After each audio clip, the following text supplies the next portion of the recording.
Welcome to the Money Over 50 podcast, brought to you by Dallas Davison and Michael Hogue from Money Over 50 Financial Advisors.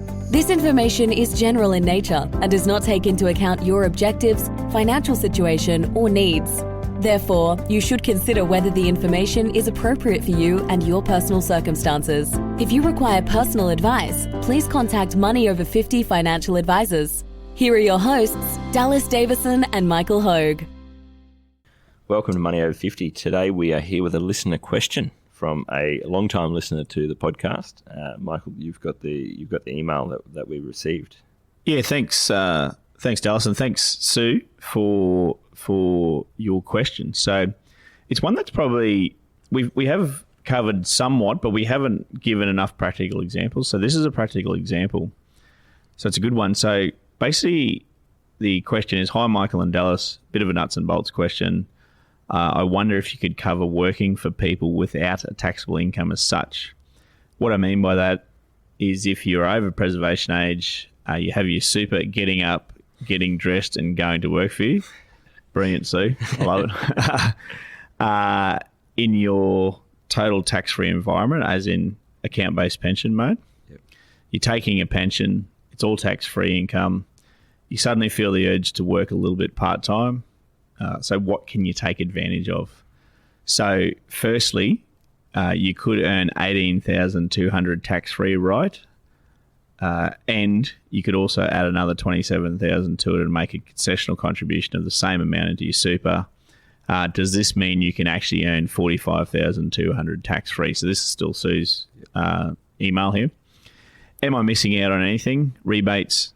Something else? I just think it would be a great question to cover. Especially, yes, you guessed it, Michael, my hubby has gone and got himself a little part-time job, and I'm all about taking as much advantage of as I can. Anyway, I hope you're both well. I continue to love listening to your podcast. Thanks for considering this question as a future podcast. Yours sincerely, Sue. Thanks, Sue. We always manage to do this. We always read out listener questions that heap praise on us as well. If ever you hear us reading out a listener question, we go, they asked this question. It probably means they asked a question, and then there was all this other stuff where they're canning us, and we've just cut that out. So yeah, thanks for the kind words. So let's break it up. So you're right. You can go back and get a job. So you can earn $18,200 of assessable income is the tax-free threshold. Mm-hmm. So basically, if you look at the tax bracket system of Australia, you can earn $18,200 of assessable income and not pay $1 of tax on that. It's actually a little bit more than that because of the low income tax offset and the low to mid income tax offset. Can you believe that there's two tax offsets that run side by side here? The tax offset thing is a really interesting one because it applies to every. So it sort of implies that it's only for certain people, but it's for all people who earn that income. Yes. So it doesn't. It's a weird thing where $18,200 is the tax-free threshold, but then above that, it applies to everyone. It applies to everyone. Yeah. So you wonder why they just don't lift the tax-free threshold. Yeah. So what it actually pans out to be, you can actually earn $23,000 of assessable income and pay a total of $19.90. Yeah. That's not $1,990. That's $1,990. That's $19.90. So $20 in tax for the year on that $23,000. And effectively, how that works is that $23,000 you owe tax and Medicare levy of not quite $1,000. Mm-hmm. You then get a low income tax offset of $700, and you get a low to mid income tax offset of $212. So effectively, let's say you can earn $23,000 completely tax-free. Disclaimer there, you'll actually pay $19.90. If you sue me for that, I'll give you the $19.90 and then we'll call it even. So there is another... So let's take this through the example. Let's assume that this person here is between 60 and 67 of age, pension age. If they're drawing a tax-free income from their account-based pension, so that's their superannuation, that's basically they've met a condition of release on and have converted into an income stream. They're drawing an income from that. not only is that tax-free, the greatest thing about drawing this income is that from that account-based pension post age 60, not only is it tax-free, but it actually doesn't show up on your tax return at all. So I'm going to use an example here. I'm going to say that this person here takes $50,000 of income for the family. They're aged 60 or over, and they have converted their superannuation into a account-based pension, which is a superannuation income stream. So 0% tax on the earnings or the rate of return. They take $50,000 out as an income. Just an example. That's some money. Yep. It could be less, it could be more. That money's tax-free as well. But not only is it tax-free, it doesn't show up on your tax return. Yeah. And so what it allows this person to do, firstly, is they can actually earn $23,000 of employment income and effectively pay no tax on that at all. So not only do they get $50,000 from their account-based pension, they can then go and earn $23,000 and utilise not only the tax-free threshold of $18,200, but the offsets as well. So just to point out, I think this is probably one of the least understood parts of this. That $50,000 that I draw from my account-based pension in this example, I think people can readily understand the concept that that's tax-free. Yep. They have a hard time realising that doesn't actually push any other income like the $23,000 up into a higher tax bracket. Because there are other forms of income that do that. So for I'm trying to think of examples now of what they call there's a technical phrase for it, accessible non-taxable income, where they basically go, you get $50,000 worth of income. There's no tax to pay on that. Yes. But any other income that you earn on top of it, you're essentially getting taxed as though you were already earning $50,000. You're earning more, yeah. That's so right. There is situations where that is the case, but the account-based pension model is that money, as you say, it's tax-free and it doesn't show up anywhere on your tax return. It doesn't push up into higher brackets. It doesn't make any changes to that. So someone between 60 and age pension age could be earning $23,000 a year from employment income and virtually paying no tax at all on that money. And you could have a couple doing that as well. Yep. So you can utilise both marginal rates of tax because marginal rates of tax are applied to individuals, not couples. Yep. So hubby could be earning $23,000. You could actually be earning $23,000 as well. Sue's probably listening going, I don't want to go back to work.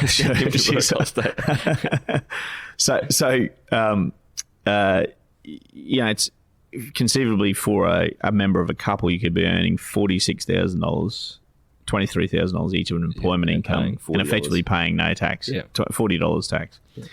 If you're of pension age, you may also so there's another offset that kicks in, which is called Senior Australians Pension Tax Offset. So SAPTO, they refer to this. You can Google SAPTO and it'll take you to that. So basically, you have to be of pension age, which for most people is age 67 now, and it's being sort of progressed to that age. Rather than $23,000 and pay no tax on it, you can earn up to $34,000 and pay no tax on it if you qualify for this Senior Australians Pension Tax Offset. It's a little bit of a simple example because that's the maximum per single person. So the maximum per single person for SAPTO is a tax offset of $2,230 of tax offset. Whereas for if you're a member of a couple, it's a maximum of $1,602 each.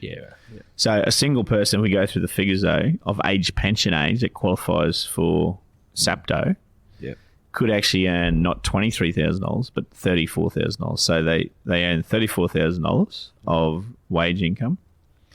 They owe tax of just over $3,000 on that amount.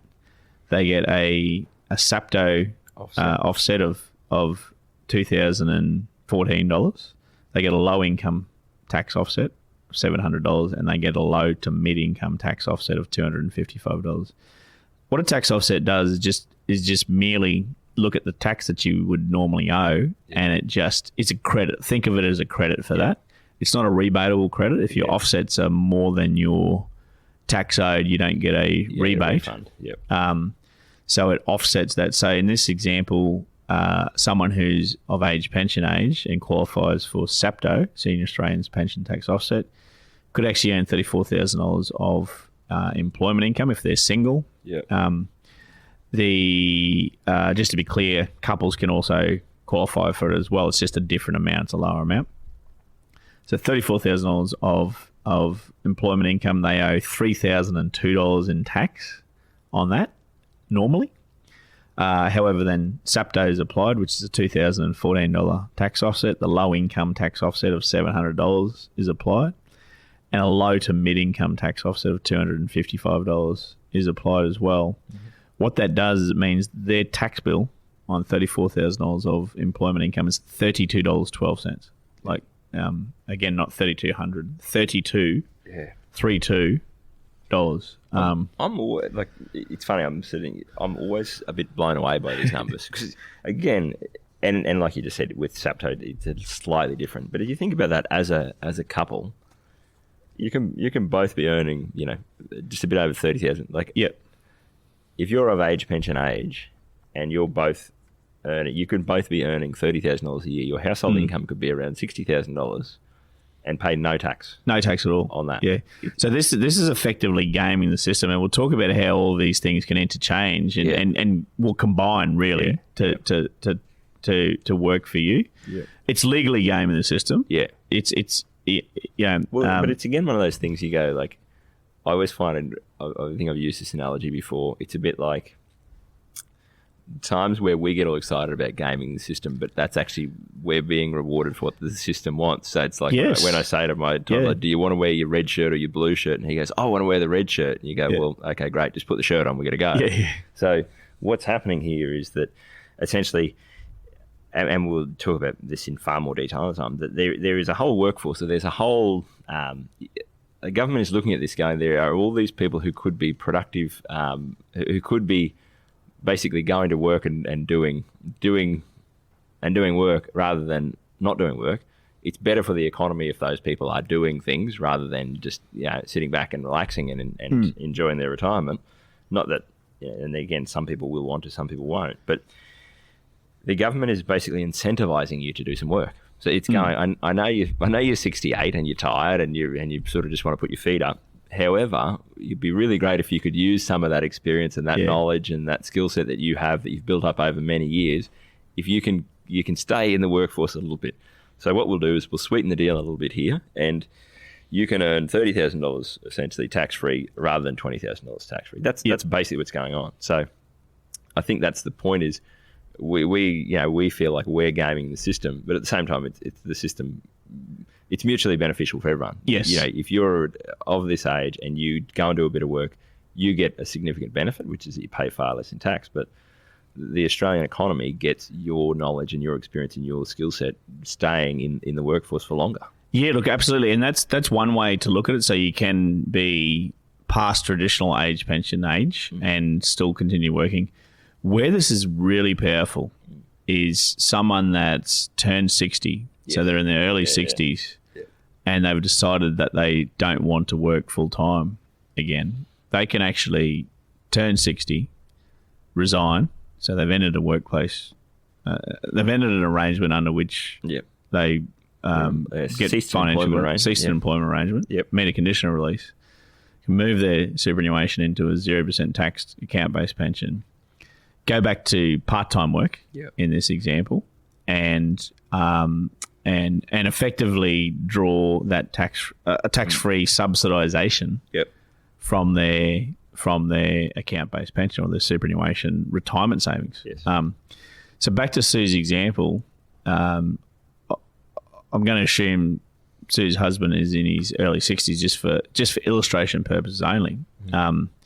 So you could be of any age over 60 or over preservation age and do this. But basically Sue's question is, so can you earn $18,200, which is the tax-free threshold, tax-free, and then could you also add another $27,000 to your super?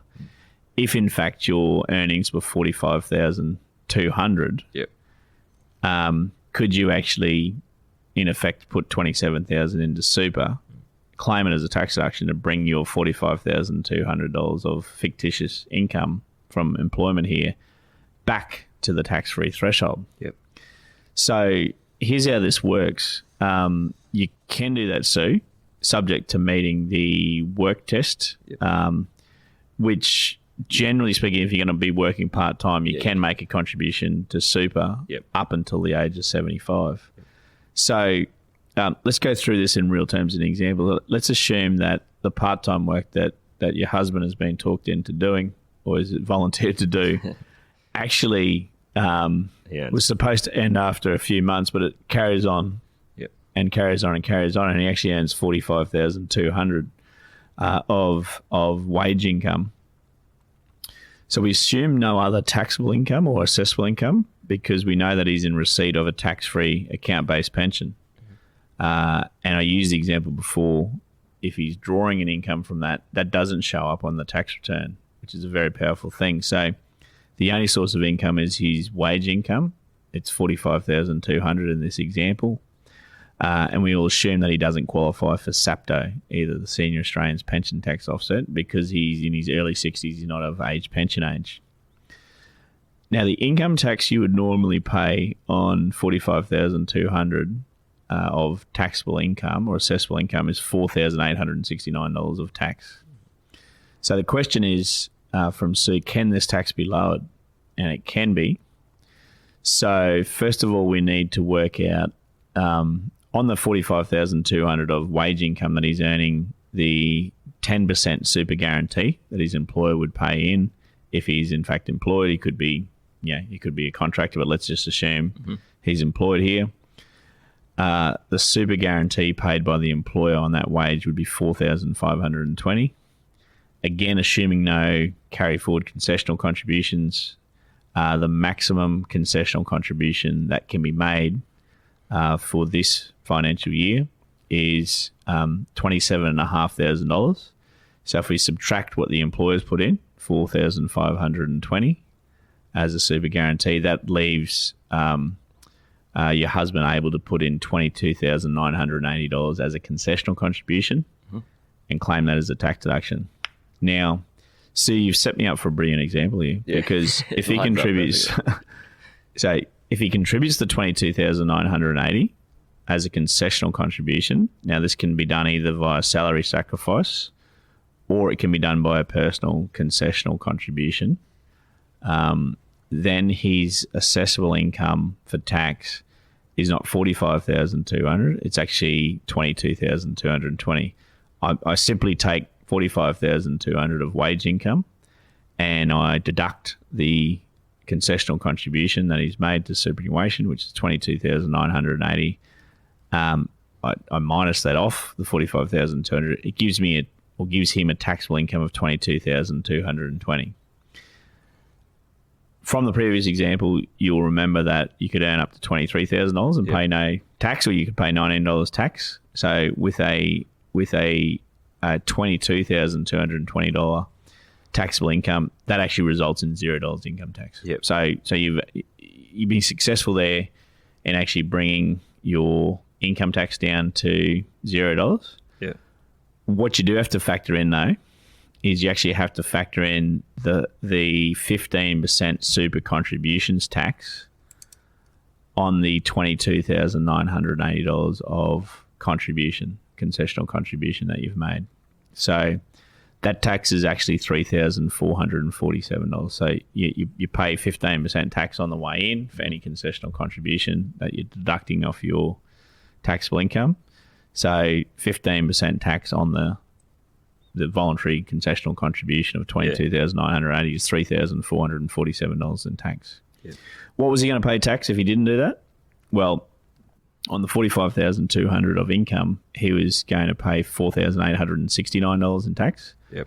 What did he pay by pushing $22,980 into super? Paid $0 in personal income tax, but he paid $3,447 in 15% super contributions tax. That gives you an overall tax saving of $1,073. So look, it's certainly worthwhile doing that because $1,000. I always say if it was in a brown paper bag on the table at Dallas, I'd race you for it. So well, the example of I said in a recent podcast about if you've got three people in the team, there's the two members of the couple and there's the ATO. I don't care who's going out and getting the work, but we don't want any of it to go to the ATO. That's right. Exactly. You're spot on. You're spot on there. That's a great way to think of it. So you could conceivably do that with the current legislation up until age 75. That can be done. I'll repeat again, the greatest thing about drawing an income from a super income stream or an account-based pension post age 60 is not only that it's tax-free, so not only is that income tax-free, that income doesn't show up in your tax return at all. Yeah. So again, I take the hypothetical $50,000 out from my superannuation income stream to subsidise my income. I get $50,000 out tax-free, but what's reported on my tax return is $0. So it doesn't push my other income up into higher tax brackets. Yep. There is a resource there which is taxcalc.com.au. So tax, TAXCALC.com.au. So it's a really good resource to play around with a few different figures there. So we use that. If you're interested in these different offsets and brackets, and I bring it up in client meetings all the time because it's a good visual way to show. So it shows the tax brackets, but then it also shows when you use different examples, it flows through and shows the different offsets and how that impacts things. And it is really interesting because, well, maybe it's only really interesting to us at Sue, but I find it fascinating that different brackets of tax with different offsets that kick in and kick out, it's actually quite a bit different. What you can earn and when offsets apply, it's very different to the brackets that are immediately shown.